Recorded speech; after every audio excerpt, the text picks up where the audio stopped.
on, you guys? My name is Rage, and we are back today with another Red Star Orb opening video for you all, as well as a review of Shang-Chi, the newest Heroes for Hire character being added to the game.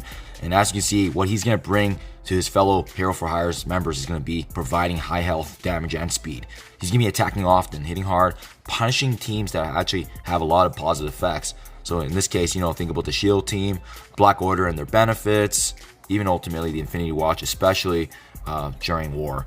With that being said, you can see he's going to be having the opportunity to actually deal damage as per the positive effects, as well as being able to speed up and support his fellow Hero for Hire allies. And when charged, he's going to get the standard, offense, deflect, death proof, and the revival. Very consistent with their overall synergies.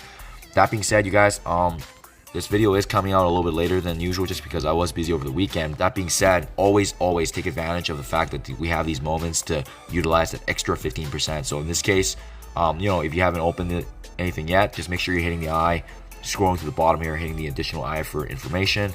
I like to go to the two red star here just to see that even the lowest one actually has the increased chance here. That being said, we see Shang-Chi here with the extra 15%, so we are good to go. Generally, I like to open about 5 to 10 to aim for, at least for the 2 red or 3 red. So in this case, we have 51. Maybe let's try 5 and see how we do right now. So looks good to go. Let's go ahead and get this started. And again, always try to set a budget for yourself personally, especially as a free-to-play player. I always want to make sure I have goals, and especially if you want to make sure that you save these as well for upcoming character releases, just because you never know what's around the corner, especially with Scopely and their plans of continually adding characters to the game. So these duplicates, unfortunately, aren't great for us in terms of providing value, but we do at least get the duplicate credits to actually be fueling towards that Elite 4. So maybe that's something I have to consider here if the luck isn't great. So that's 6 right there. We haven't got any Shang-Chi, so we'll just keep continually going here.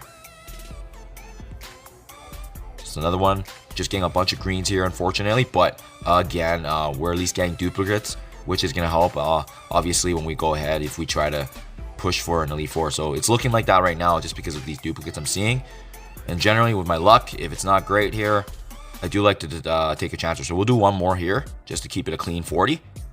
And no Shang-Chi, actually. So what we'll do now is we'll just switch over here to Elite 4. And we do have 1 orb, so let's go ahead and take a shot at this. If this doesn't work out, then we'll go ahead and try more of the Elite 2s and 3s.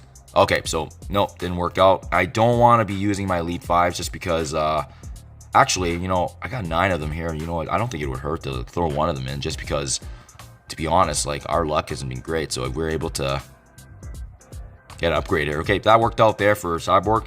Yeah, but I do want to save these guys. So that was an upgrade there, but you know what? We will stay the course. We will continuing just keep unloading it through these smaller ones then. Got the 1 there. And ideally, like I said, I would like to aim for a 2 or a 3 would be good. So let's try another few here just to see if our luck will change.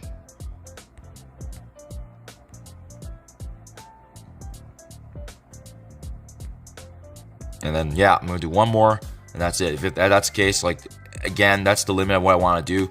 If I get more throughout the week, I'm definitely going to take a chance. But I'm okay with the 1 right now just because I will likely try again as the week progresses. My RNG doesn't look good right now, so I don't want to keep continuing doing that. But that being said, you guys, I do want to go through here because it's very interesting in the sense now that with these 5 Heroes for Hire characters being available, is this perhaps setting the precedent for the next legendary unlock? That is definitely an interesting concept here, right? So let's take a close look at his review overall, the skills, and which T4 recommendation. So pressure point basic is his attack.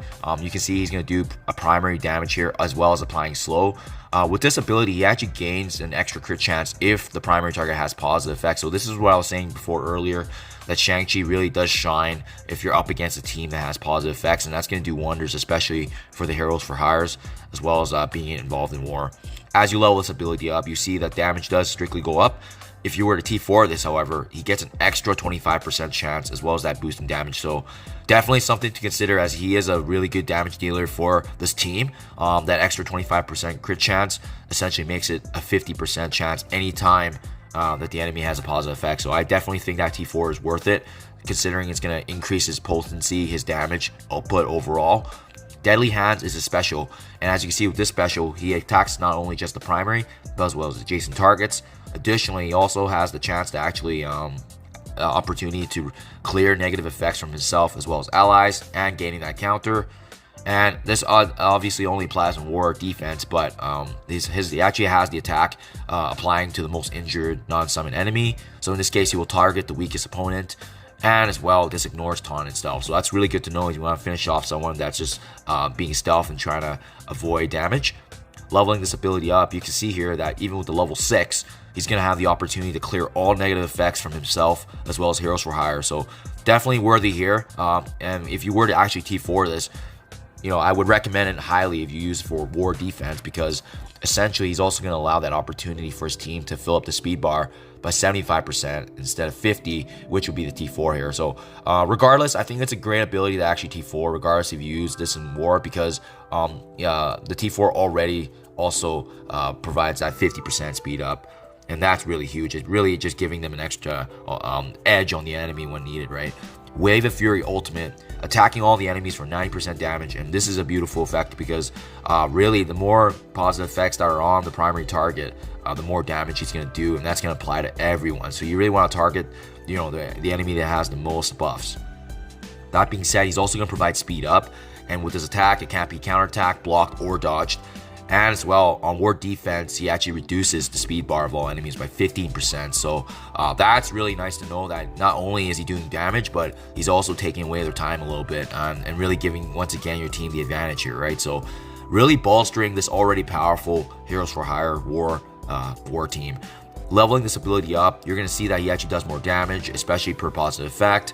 The notable one here is obviously the T4 here, where we got to consider if you want to actually reduce the speed bar by an additional 5% on top of the 15, and that increase, that significant boost of 125%. So another T4 recommendation. I think this is a no-brainer because not only does it not need to be relating to war, but this is gonna work out for the team regardless of the game mode. So I think this is definitely a strong ability to actually T4 as well.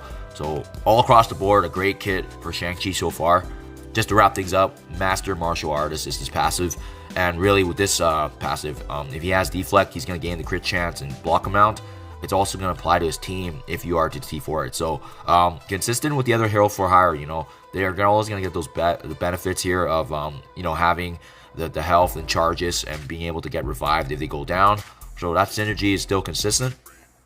The only thing difference, however, is that with the deflect, he's going to gain that increased crit chance and block amount. And as we level this up, you can see that it actually does increase. He's also going to gain more deflects.